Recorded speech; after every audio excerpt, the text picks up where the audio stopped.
Welcome to Perfect Word Media. My name's J. Monroe Johnson. Today is November the 8th.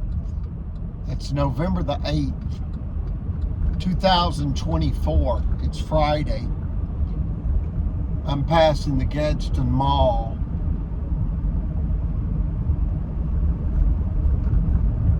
Right here. And I'm entering I-759.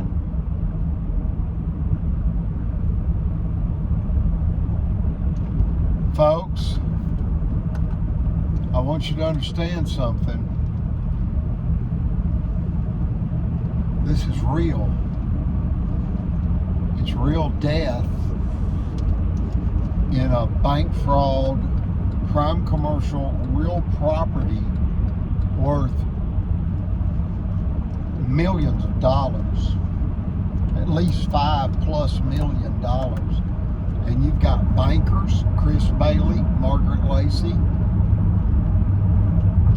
That's Chris Bailey, Liberty Bank president, Margaret Lacey, Cadence Bank vice president, both in Marshall County.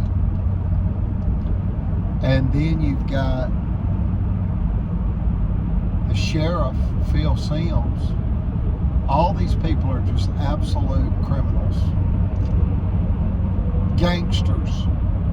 The officials would be considered a political mobster. All of them could figuratively be considered werewolves. That is a mythological creature, but it speaks to a higher truth.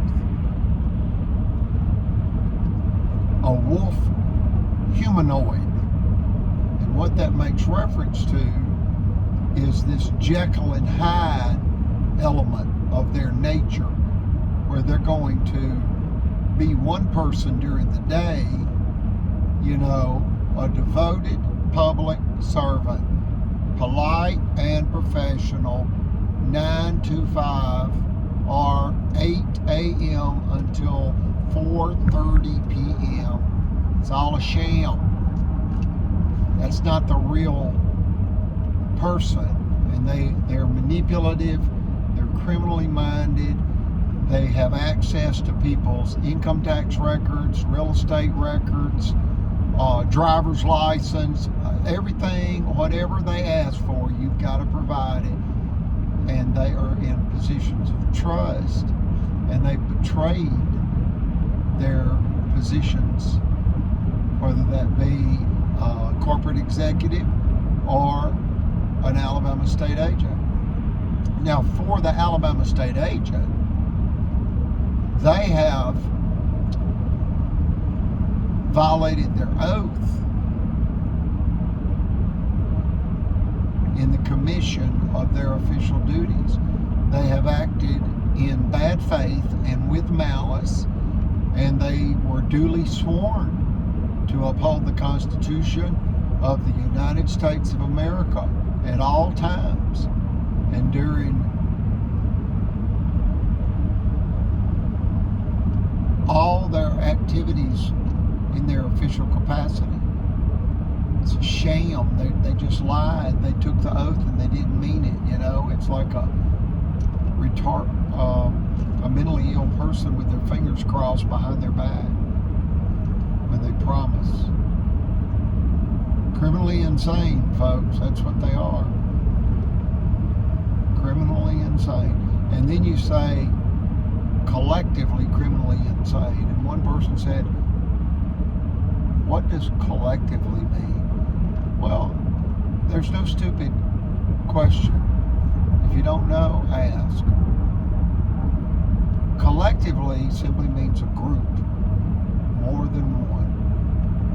And this group is, I'm going to go with 114 crazy white people. And most are devout. They claim to be devout Christians. That's another element of this. That's a sham. And they hide behind the Bible to perpetrate crimes against elderly, disabled, widowed, American taxpayers. They risk everything, folks. These people are gamblers. And what you find is many of them have suffered. They suffer from genetic defects like fetal alcohol syndrome. Their mother may have been an alcoholic. And what that creates is an impulse disorder in the fetus, and then the child, and then the adult.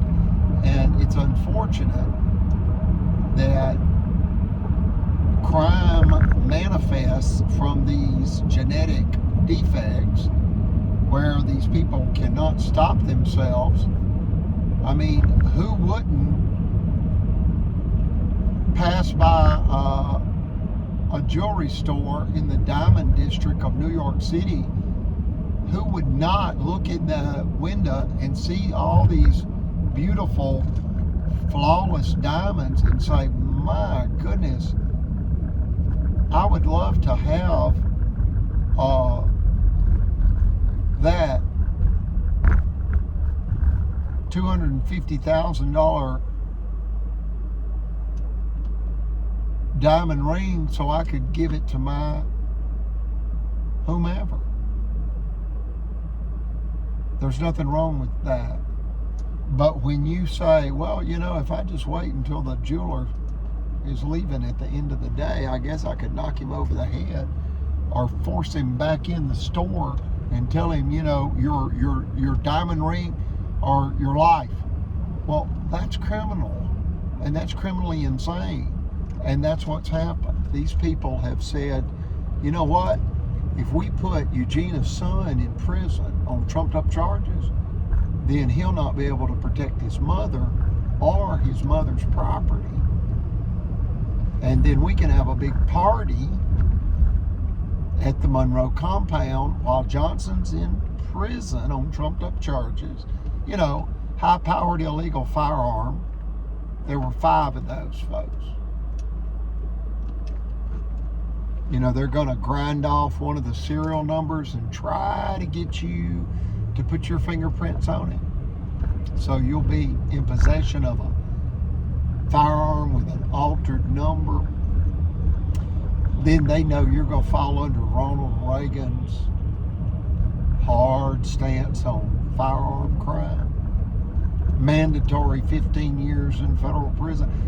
They did that 5 times to me, folks. 5 times. That's what they tried. They even had an Alabama prison guard impersonate an Alabama state trooper and plant an illegal, high-powered firearm in the back of this limousine, knowing that I was getting in the limousine to make a phone call in the dark, and I might just fumble around in the back while I'm looking for a Werther's candy, sugar-free, and I grab a gun and say, what is this? Well, then my fingerprints are on it, and they're going to say that, you know, I was in possession of an altered firearm 15 years. They did that to me 5 times, folks. And it eventually created PTSD. And what did that was when they had me sexually assaulted by John Allen Smith, the chiropractor. Yep. And then the whole county, that's Mitch Floyd, Judge, District Court, Timothy Francis Riley, Circuit Judge. All these people are criminally insane. And I ask you to pull those 2 judges up on the internet. Look at them. Look at their eyes. Look at Phil Simms' eyes. Beady eyes. Never trust a man with beady eyes. So, it's tragic.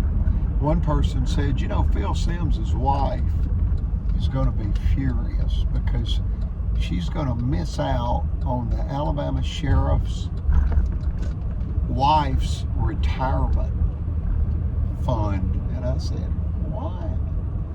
And they said, yeah, when he goes to prison, she's not going to qualify for a very comfortable retirement as an Alabama sheriff's wife. See, she has stayed with him. There's something about her to be with a man like him, because he is a diabolical criminal. Very, very criminally minded. Nasty, nasty, nasty criminals, folks.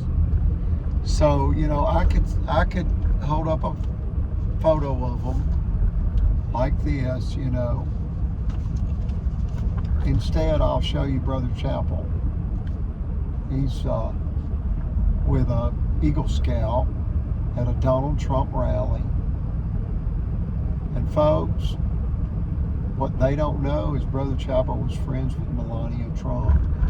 Brother Chapel tried to send a photo of Brother Donald Trump with Ronald Reagan back when Donald Trump appears to be about 35.